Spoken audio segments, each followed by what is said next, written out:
Welcome to the Reality Revolution. I am your host, Brian Scott, and we're going to talk today about the power of language. Something I haven't mentioned on the podcast is that I have a master's degree in communication, and I spent a lot of my formative years studying communication and words. I spent a lot of time analyzing hypnotic language and breaking down the structure of hypnosis. I studied neurolinguistic programming for a long time. I'm sort of a linguistics geek. I'm super fascinated by the power of language. In particular, I found by studying this unusual science that I could utilize phrases, sentences, single words in certain orders, using certain styles and techniques that created a literal hypnotic trance in another person. I became so well tuned in understanding this unique power of hypnosis that I was able to hypnotize people without them knowing it, without asking for permission. And I saw others use these powerful tools to go on dates and get business deals. I studied this in detail and found that psychopaths were able to get off scot-free at murder trials by literally testifying and utilizing these techniques in a jury. The CIA had profound evidence and detailed study of these techniques, and people who could master the power of words could use it to master others. This became very depressing for me. I went through a long period of drinking and sadness because I saw the world just being manipulated. I could see it in everything around me. The way that advertising worked, the way that movies used these techniques, the way that politicians were using it effectively, and I could see that major corporations were using powerful, subconscious programming techniques to just brainwash people in the worst possible way. And our brains have been treated like this fertile garden and have been fertilized and prepared to germinate whatever thoughts that they could want to express. And I see the whole world as slaves to this domination of language. Language is what is creating reality. Beyond just words, we have had many episodes about the word, and I'm always using affirmations. But language is different because many of us speak different languages. Some of you are reading subtitles that speak an alternative language than mine. And my proposal to you is that language determines reality. This is called the Safer-Whorf hypothesis. You can see a good example of this in one of my favorite movies, Arrival. Arrival tells the tale of an alien race arriving on planet Earth, but rather the far more practical approach of what we would do if we did indeed encounter beings from another universe. I love this movie because it centers far more around the concept of getting lost in translation on a universal scale than sort of an action, guns blazing, alien takeover type of movie. Right from the beginning of Arrival, the audience is introduced to an extremely complex puzzle. How do you communicate with beings whose language is unlike anything on Earth? And very early on in the film, verbal communication goes by the wayside and is replaced by written communication, which allows for more stringent interpretation. But later we see, as the human beings interact with the aliens' language, that their literal reality starts to change because the language they're using, and they could see into the future and past because all of time was the same for those aliens. And I see this in my own life. My wife's main language is Spanish. She speaks great English. But when I speak Spanish with her and I hear her speak Spanish and start to contemplate the nature of Spanish, it is completely genderized. Literally every thought that comes into your interpretation of a word is genderized. Mijo, mija. Each word ends in an a or o, determined by the gender of that word, which oftentimes has nothing to do with the actual gender. So there's a clear delineation within the reality of many Latin American countries that is primarily focused on gender. And when we start to analyze our own language, the language that we predominantly use, it is creating our reality. And if we can understand this, we can have a greater understanding of how to change our reality and understand the realities of others. One of my favorite stories in the Bible is the Tower of Babel. Legend has it that in the ancient city of Babylon stood a tower so tall, it would probably be our first skyscraper. And historical texts confirm the tower's existence. It's probably somewhere in Iraq. Biblical literature pinpoints the origin of the many languages of the world to this exact tower, the Tower of Babel, which people were building to reach unto heaven. When God came down and saw that humans were trying to reach heaven, in Genesis 11:6, God said, "Behold, the people is one, and they have all one language, and this they begin to do, and now nothing will be restrained from them, which they have imagined to do." To stop people from reaching heaven, God scattered them around the world and created many languages for them to speak, so they could not communicate with one another and could not advance in their work. Language as the key to reaching heaven certainly asserts its power. The story of Tower of Babel illustrates the way language can be used both to include and to exclude, to communicate and to hinder communications. Other religions totally recognize that we must look to language to reach the heights of heaven. The Quran 14:4 reveals that only those religious concepts can be conveyed to humanity for which we have the language to do, and we never sent a messenger except in the language of his people to make clear for them. In his essay, A Tranquil Star, Italian writer Primo Levi writes about the limits of language and how we can think about the world. For a discussion of stars, he says, our language is inadequate and seems laughable, as if someone were trying to plow with a feather. It's a language born with us, suitable for describing objects more or less, as large and as long-lasting as we are. It has our dimensions. It's human. Does language follow along our latest, most improved understanding of the world, or does our understanding of the world follow along our language? For confirmation that language, thought, constraint exists, we can turn to modern machine learning research. When neuroscientists at Stanford University used large sets of behavioral data to study how the brain divides the labor associated with performing cognitive tasks like reading or decision-making, the computational algorithms clustered patterns of neural activity in ways that did not follow expected patterns of classification based on human language. Much like early efforts to locate different languages in the brain revealed largely overlapping networks, the boundaries between seemingly distinct mental processes were not reflected in the brain itself. Instead, the classifications made by computational algorithms suggest the existence of constructs for which we do not have labels yet, a universe of stars that we are trying to plow with a feather. Even our mental constructs for words like memory and perception are not accurate descriptions of the constructs that emerge from machine learning. Psycholinguistics is a field that focuses on the relationship between mind and language. When I started graduate school at the University of Wyoming, I wanted to understand this relationship, so I was super fascinated with psycholinguistics. It's super fascinating. Recent experiments show that German speakers are more likely to perceive and describe a bridge as beautiful, elegant, fragile, peaceful, pretty, and slender.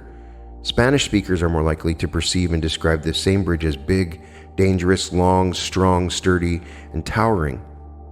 The difference: bridge has different grammatical gender in German and Spanish. Can you guess which is which from the adjectives used? Yes, bridge is masculine in Spanish. The jury is still out about the gender-shifting Romanian bridges. In Romanian, many nouns that are masculine in singular form become feminine in plural form.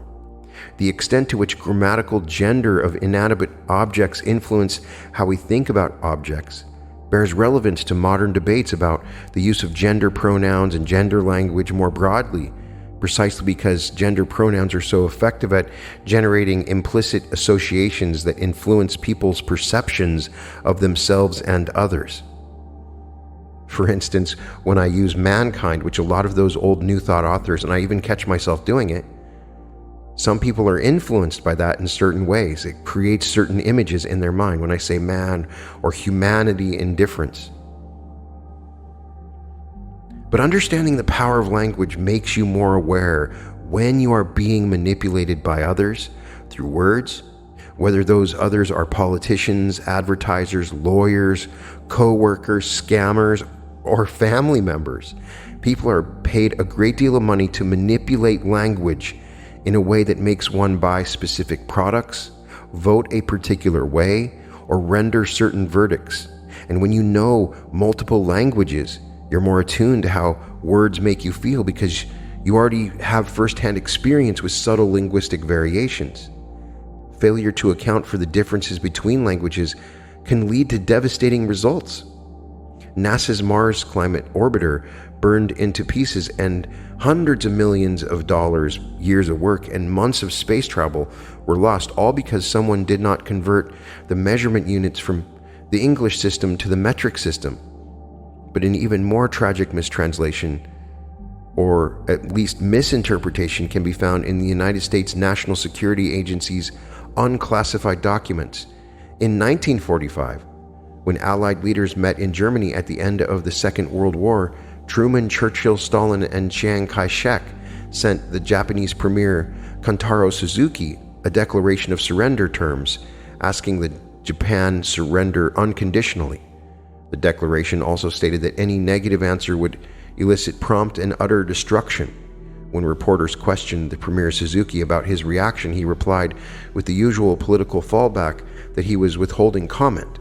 The Japanese word he used, mokusatsu, derived from the word for silence, can be translated in multiple ways, from remaining in wise inactivity to taking no notice, to treating with silent contempt. In a total diplomatic failure, an ill-chosen translation was interpreted in the West as a hostile response.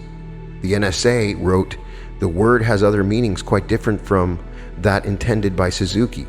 Alas, international news agencies saw fit to tell the world in the eyes of the Japanese government the ultimatum was not worthy of comment. U.S. officials, angered by the tone of Suzuki's statement, decided on stern measures, and within 10 days, the decision was made to drop the atomic bomb. The bomb was dropped, and Hiroshima was leveled. It's a single word that I may use, that you may misinterpret, or I use in the wrong order, that you totally react inappropriately to. When I'm communicating with you about these ideas, I might say the wrong word, or it might come out the wrong way. Every word is important. The inflection of every word is important. The speed in which it is said is important. There are some master hypnotists that have learned how to speed up and slow down. One powerful technique that is used regularly in neurolinguistic program that I see all the time is the confusion technique. Talk about something that doesn't make sense or creates confusion or startles you or distracts you. Distraction is a very powerful technique, and in that level of distraction, they can create a momentary state of alpha. A lot of the amazing work of linguists and specialists in hypnotism and trance induction have learned how to instantaneously create alpha and theta states that last a couple of seconds by using distraction techniques, which you often see in advertising. Something distracts you and then they will give the message, and sometimes it's the combination of words, it's not what you think. There are subtle word combinations that the subconscious does not understand, and it creates constant manipulation in the world around us. It's one of the reasons I became very motivated to do my podcast, because I wanted to create something that grew slowly with different anchors over time. that deprogrammed us of this powerful technique and allows us to attach and create new anchors that enable us to achieve the results that we want in our lives. Every word is a code. Every word is a code, and oftentimes we don't understand the meaning behind it, even when we do. We live in a world of codes. Some are as strict as software, some are as fluid as the mother tongue. Some expand like math beyond human experience. Some are loaded with bigotry. Some are like poetry. They are all languages. These are codes of our minds. While you may not realize it, your mind already uses multiple codes: math, music, spoken languages, sign languages. The human brain is built to accommodate multiple codes of communication. And as we learn them, doors open to new experiences and knowledge. We come to see the world differently, and our brains are transformed as a result. Many people continue to miss out on the benefits of learning languages and also the power of the words they use and studying the structure of the words that they use. There's an important phrase that you need to understand. The map is not the territory. As human beings, we do not operate behaviorally directly upon the world, but rather we operate through a map or a model, a created representation of what we believe the world to be.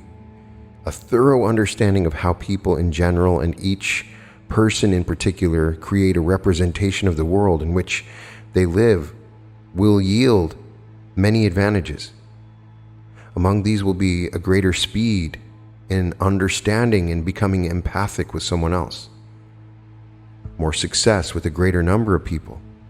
The models that we create will differ from the world of reality in three major ways. Some parts of our experience will be deleted, not represented in our model. This is both a necessary and sometimes impoverishing aspect of our modeling processes. If we tried to represent every piece of sensory input, we would be overwhelmed with data. However, when we fail to represent an important or vital aspect, the results can be devastating.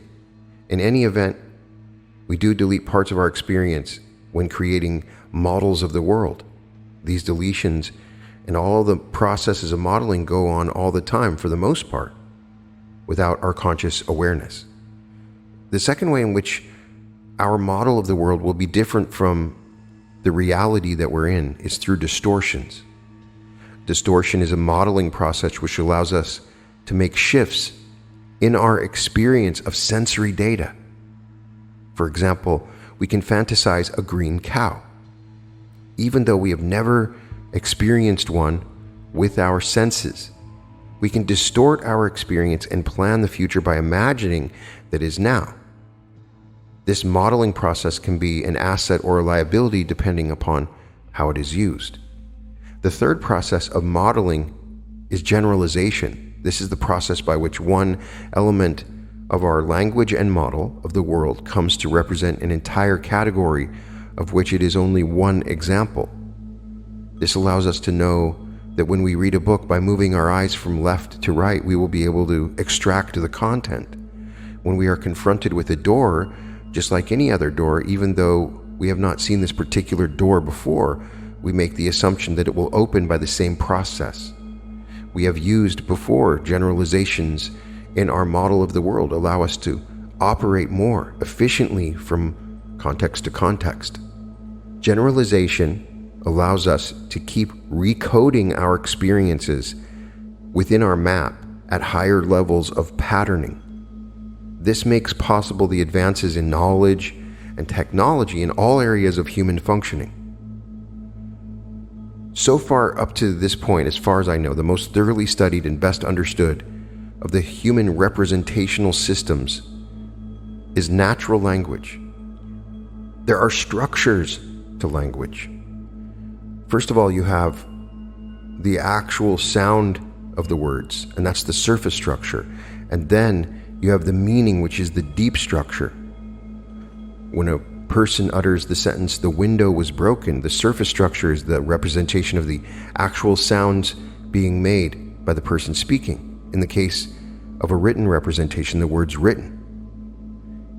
In addition to this representation, the sentence is associated with another representation, which is the meaning it has, deep structure. In this case, the window is broken, so the deep structure is represented as a past break, a window that has been broken in the past. So what I'm saying is that the surface structure of a language can also influence a reality just as much as the deep structure. Some languages sound angry whenever they talk. It's the nature of the language. You hear them talk, it sounds like they're yelling. Some languages sound very rhythmic and harmonic and relaxing. What are the differences in these languages? In the way that you hear them and the way that you use them. They're all important. Richard Bandler and John Grinder called this the structure of magic. When you listen to the words that others say, you learn everything about their reality. You learn the model or map of their territory. You can listen to the sensory words that they use, the concepts.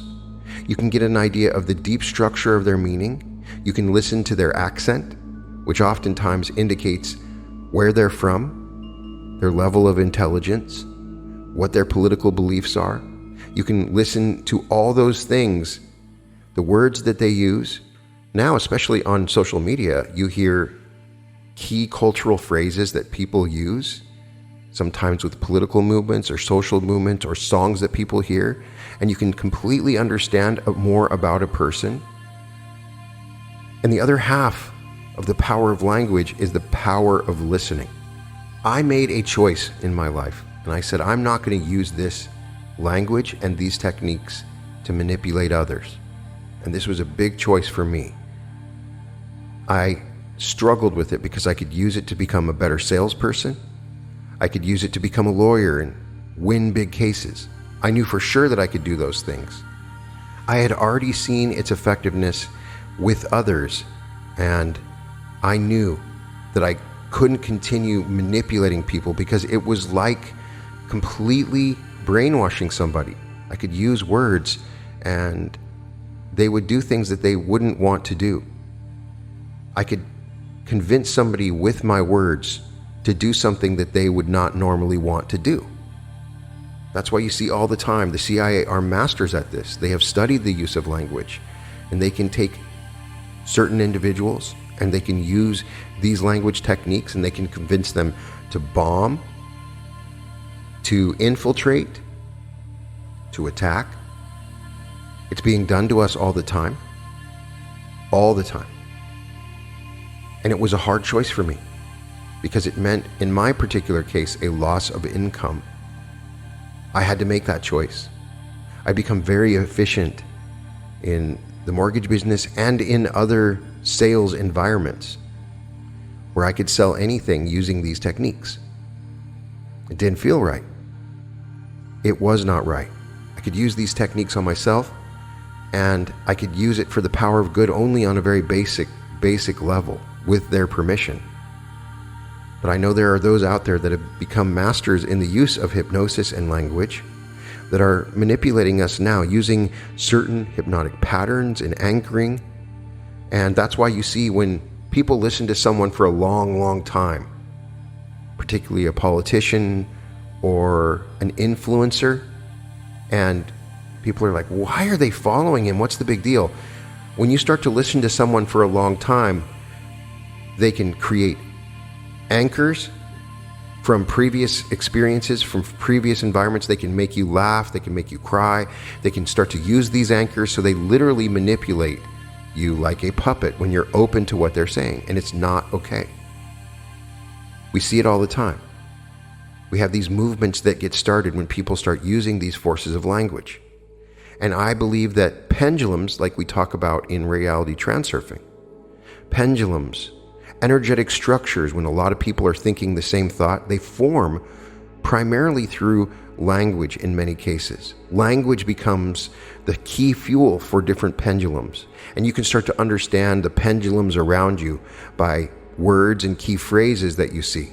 Pendulums use these words to take your energy, and they become a pool of energy and manipulation because the pendulums want to take your energy And the key learning from reality transurfing is that if you want to bring your energy back and have more energy to manifest, you have to take your energy back from these pendulums, because we give so much actual heart energy to movements, politics. Sometimes it's musicians or cultural events or things that are happening, and we get attached to it. We give our energy. We all live, so we do a little bit of this no matter what. These pendulums can be destructive. They can lead to wars, they can put you in jail, they can lead you into negative timelines, and it's all with these words. And I really wish there was a way for me to give you my teachings on this, but it's complicated. Hundreds of pages of books with application of these techniques. So I can only tell you is neurolinguistic programming and other more advanced forms of linguistical programming have studied the structure of hypnosis to speed up trance induction so that you could be induced into a trance within like 5 or 6 seconds using a sequence of words and effectively certain physical behaviors, because there's nonverbal communication a part of any language that you're using. That's why you see amazing speakers that use these forces for good. I see Tony Robbins using this as a force for good all the time. And there's some other amazing speakers out there that clearly have been taught in these techniques, and they help to unlock parts of yourself. So I think it's helpful for you to learn this, primarily because you can see what techniques other people are using on you. Because a lot of different groups and industries within the social media space actually thrive on teaching these techniques. You have the whole hookup community where people are teaching guys in particular how to hook up with girls, and they're using key scripts and sequences that they can use when they meet girls at bars or in other situations. And they use these scripts and sequences, sometimes with multiple people at the same time, and they can manipulate people. Is that the way you want to meet somebody? Is that the way you want to love someone? It's not. It's always going to be an empty experience if your manipulations are a part of the process. It goes against serving others. When we are taught by Ra and Quo that manipulation is a sign that you're serving yourself, and if you're using manipulative techniques, you're serving the self. We can use an understanding of these techniques to serve others, but I believe that their free will has to be involved. They freely have to request the service and be open to that service, because if you're manipulating people into serving them, then it is most certainly a service to self. If you go back in time, you can really find the locus for a lot of this information if you want to read more on it from a book called Patterns of the Hypnotic Techniques of Milton H. Erickson, written by Richard Bandler and John Grinder. This book is fascinating because with permission of Milton Erickson, they began watching Milton Erickson, one of the all-time great hypnotists. He was internationally acclaimed as the leading practitioner of medical hypnosis. He's written more than 100 professional articles on hypnosis and has taught and practiced hypnosis since the 20s. And he was able to explore and demonstrate the vast potentials that hypnosis has to offer humanity.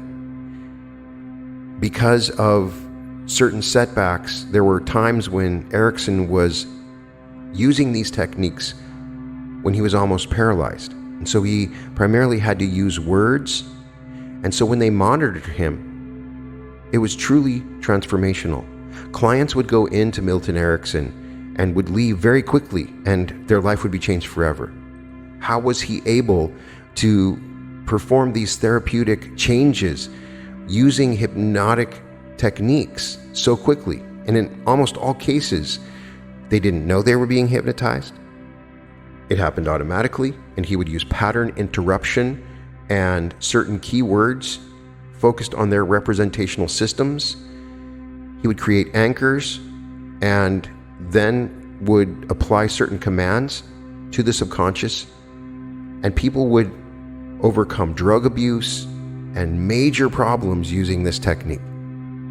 So they started to study the structure of his language to get a better feel or understanding for how he was able to do that. And that's where this idea grew. And oftentimes they found by modeling effective and successful people They could take their language structure and their processes, ways of speaking, and if you got really good at it, you could look at their nonverbal behaviors and you could model those behaviors in languages and words. So that's why you see Bill Clinton using his thumb, and then later on Donald Trump, and then later on Ron DeSantis, and then every other political operative using their thumb, pointing their thumb from their fist at the camera, because it has created a certain anchor that brings up a representation for people when they remember past situations, when they listen to a politician.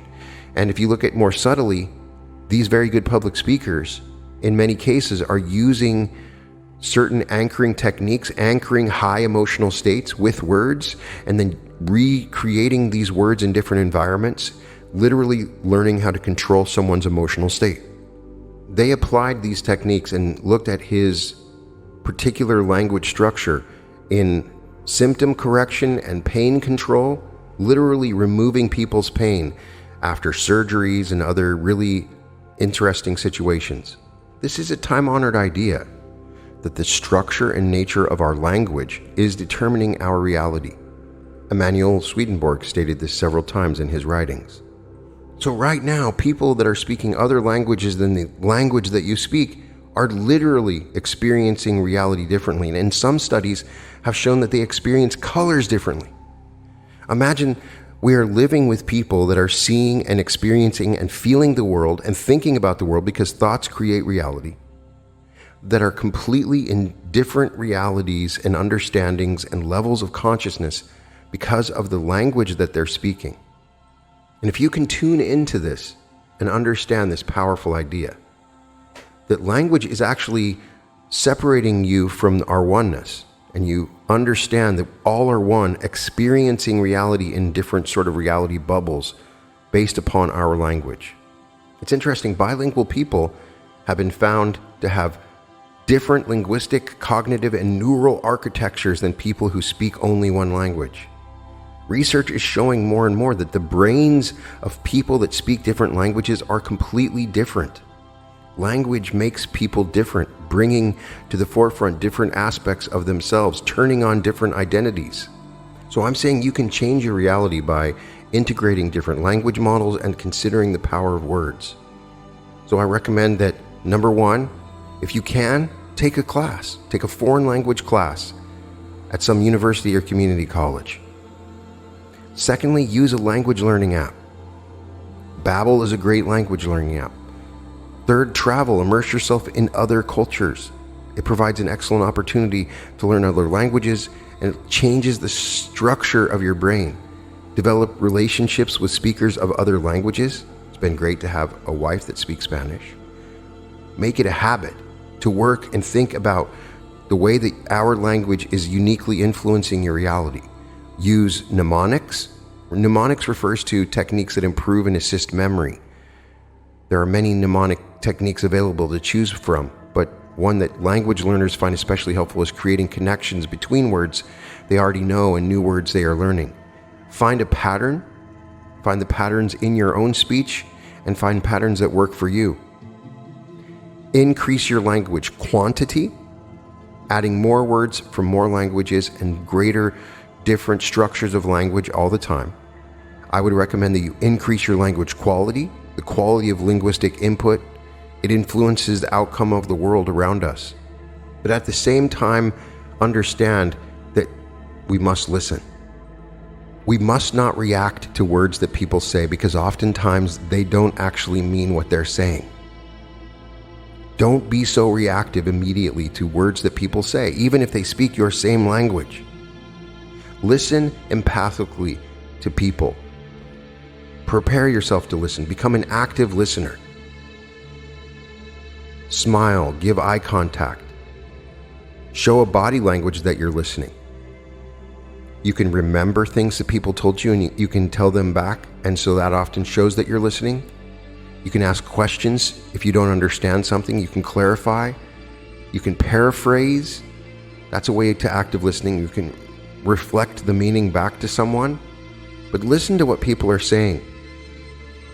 I recommend that we stop mind reading. When you think you know someone well, You get the idea that you know exactly what they are thinking, and you're listening to them speak, and you become focused on what you think they're going to say next. Mind reading may be a great stage performance act, but it does not help in listening, so avoid mind reading. Rehearsing, like an actor waiting in the wing. Practice what you're going to say when you speak. Filtering. Try not to filter or selectively listen. Someone using filtering is only paying attention to what they want to hear. People who use filtering are often searching the message for clues of danger. It's a self-preservation instinct we use to detect a threat from others. Stop judging people. Don't judge a book by its cover. People stumble. People say the wrong words. People misspell. Don't judge during communication. Don't create a predetermined attitude that somebody is something. This is a closing of the heart. Save your daydreaming until after you're done listening to someone, listening to their words. You can do that daydreaming later. You don't have to give advice whenever you're listening to someone. You don't have to argue with them. You don't have to be right or derail the conversation. If you don't want to hear the message of someone, you might derail it. Don't placate. Don't compare yourself. Don't identify. Try not dismissing what people say. Give your full attention and listen empathically, putting yourself in their shoes as them. Try to enter into the reality of their language and the structure of their language and the way that they're speaking. Try withholding judgment when you do this. But just become aware of the patterns of speech that they are using, and you can oftentimes understand what sort of information that they've been accessing in other places. Be empathic. Become an empathic listener and use empathic language. Try to formulate your language so that when you're speaking to someone, they can understand you from their perspective. This allows you to open up a connection between someone. So I'm asking you to take a deeper look at the language that you use, the language that you're hearing around you, and the way that it affects you. If someone uses a word and it provokes or triggers a certain emotional response, I want you to write it down. Start a diary and analyze the language that you're using, the culture that you're in, and try to determine how it's determining your reality. Are the words that you're using by the very language that you have been taught creating the reality around you? Is it affecting the way that you view the world? When people use certain loaded words and it causes an emotional reaction within you, positive or negative, you need to become aware of it. You can use this when creating affirmations later. When you affirm things, you have a power over this language model. You want to drive the bus. You don't want to be in back of the bus being driven. And in many cases, there is no driver. So you want to drive the bus and control the way your consciousness responds to the different language models in your reality. Language is powerful, not just words, the very structure of the words that you use. I also want you to look at the way that things are framed and the stories that you hear, the stories that you tell, and the way that these stories can determine your reality as well. It's important. If you can learn this, you can deprogram yourself from the outside influence of the forces of service to self that want to divide us and separate us and take us from the power of love within us. If we can understand the language of love, then we can understand the language of the Creator, and it is all within the language we are using now. You can find all episodes of The Reality Revolution at therealityrevolution.com, and welcome to The Reality Revolution.